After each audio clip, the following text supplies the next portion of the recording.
Yes. ఒక ఊరు బాగుపడాలన్నా ఊరు పాడైపోవాలన్నా అసలు ఏంటి అంటే జనరల్గా ఒక్క కడివెడు పాలల్లో చిన్న ఒక చుక్క విషయం చేస్తే కరెక్ట్ వాళ్ళు ఏ మాత్రం పనికిరావు. అలాగే ఎస్ ఊళ్ళలో అలాంటి కూడా చాలా విషయాల్లో ఇలా జరుగుతాయి. అవే విషయం ఇప్పుడు చెప్పేద్దాం. ఎస్ ఏంటంటే ఒక ఊరిని నాశనం చేయడానికి నిజంగా ఆ పక్క ఊరి శత్రువులు ఎవరు కూడా రానక్కర్లేదు. ప్రస్తుతం ఉన్న Yes. సిచ్యువేషన్స్ లో వీధికో బెల్ షాప్ పెడితే చాలు పచ్చని కాపురాలు బూడిదైపోతున్నాయి. అవును, నిజమే.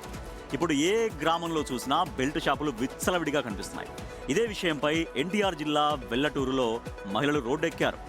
తాము ఊర్లో ఉండలేకపోతున్నామని బెల్ట్ షాపులు మోయించాలంటూ పోలీసులతో వాగ్వాదానికి దిగారు.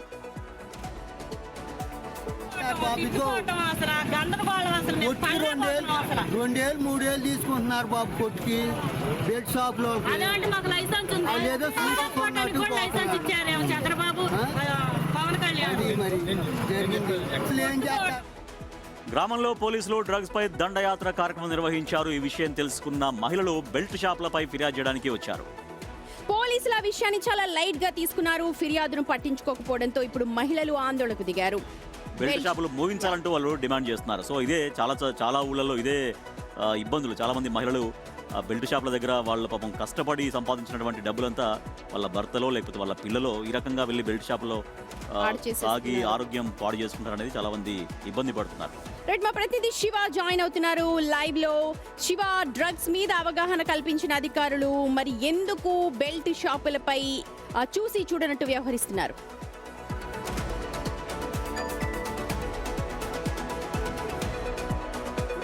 Good evening Rajesh. ఆంధ్రప్రదేశ్లో బెల్ట్ షాపులు విచ్చలవిడిగా వ్యవహరిస్తున్నారు. అధికార పార్టీ నేతలు గ్రామాల్లో వార్డుల్లో సిబ్బందిగా విచ్చలవిడిగా చలామణి చేస్తూ బెల్ట్ షాప్ని విక్రయిస్తున్నారు. దానిలో భాగంగానే ఈరోజు ఎన్టీఆర్ జిల్లా జీకొండూరు మండలం వెల్లటూరు గ్రామంలో డ్రగ్స్పై పోలీసులు దండయాత్ర కార్యక్రమాన్ని నిర్వహిస్తున్న సమయంలో ఆ గ్రామంలో ఉన్న మహిళలు దాదాపుగా వందల సంఖ్యలో మహిళలు పోలీసుల తీరుపై వ్యతిరేకంగా గొడవపడ్డారు, నినాదాలు చేశారు. తమ గ్రామంలో తాము ఉండలేకపోతున్నాము, బెల్ట్ షాపులు తీసివేయాలని చెప్పి వారు వేడుకున్నారు. కానీ పోలీసులు మాత్రం డ్రగ్స్పై దండయాత్ర చేస్తున్న మద్యంపై కాదు తమకు పట్టనట్టు అక్కడి నుంచి వెళ్ళిపోయారు. ఎందుకంటే మద్యం జోలికి వెళ్తే ఖచ్చితంగా స్థానిక శాసనసభ్యుడో లేకపోతే స్థానిక మంత్రో జిల్లాకు సంబంధించిన అధికారుల వారిపై ఆగ్రహం వ్యక్తం చేస్తారు. కాబట్టి మద్యం అనేది అధికార పార్టీకి సంబంధించిన నేతలకి ఎమ్మెల్యేలకి ఒక ఆదాయ వనరు కాబట్టి దీనిపై పోలీసులు ఏమాత్రం కూడా స్పందించట్లేదు సుమతి. కానీ గ్రామస్తులు మాత్రం తాము గ్రామంలో ఉండాలని లీగల్ కాదు. Wine shops okay, government permissions ఉంటాయి, గవర్నమెంట్ నుంచే ఆ వైన్ షాప్స్ కేటాయించబడితే ఓకే. బట్ బెల్ట్ షాపులు లీగల్ కాదు, ఇల్లీగల్.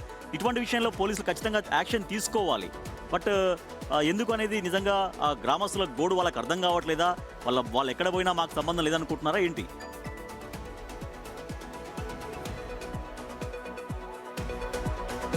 రాజేష్, ఇక్కడ ఒక అంశాన్ని మనం ప్రధానంగా గమనించాలి.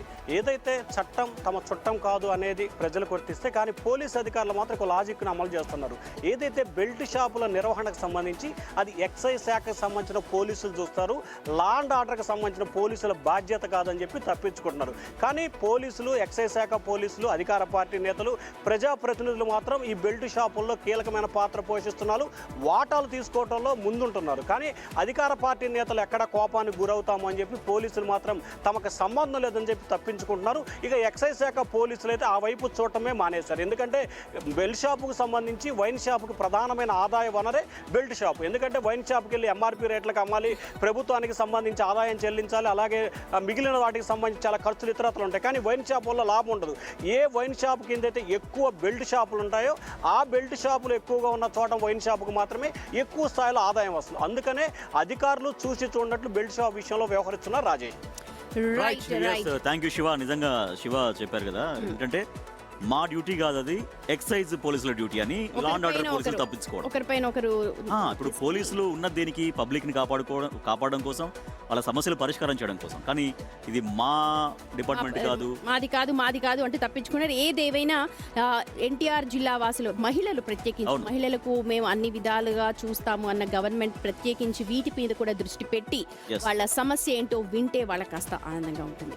ఆ బెల్ట్ షాపులు ఖచ్చితంగా వాళ్ళ సమస్య తీర్చాలా, బెల్ట్ షాపులు లేకుండా చేయడమే వాళ్ళు కోరుకుంటున్నారు. అది ప్రభుత్వం మాటైనా కనీసం వాళ్ళతో మాట్లాడండి, అసలు ఏం జరుగుతోంది, నిజంగా డ్రగ్స్ ఎలాగో వాళ్ళకి ఆ బెల్ట్ షాప్ అలా కాబట్టి ఒక మాట మాట్లాడితే వాళ్ళు నిజంగా హ్యాపీగా ఫీల్ అవుతారని.